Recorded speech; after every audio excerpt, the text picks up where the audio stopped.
Hello, this is Piani Green and today I'm showing you how to import and export files onto Scratch.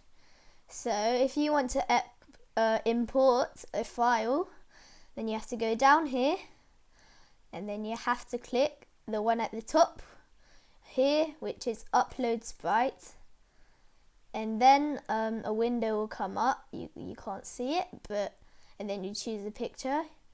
Can't see it. You'll see it if you do it. And to export is a bit more complicated, so you have to go to costumes like so. Then now you're here. To save it, you have to right click.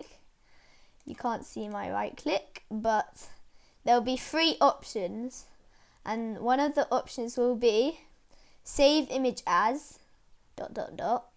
copy image, and there'll be inspect. So the ones you want to click is save image as, and then it'll go into your downloads, as you can see right there.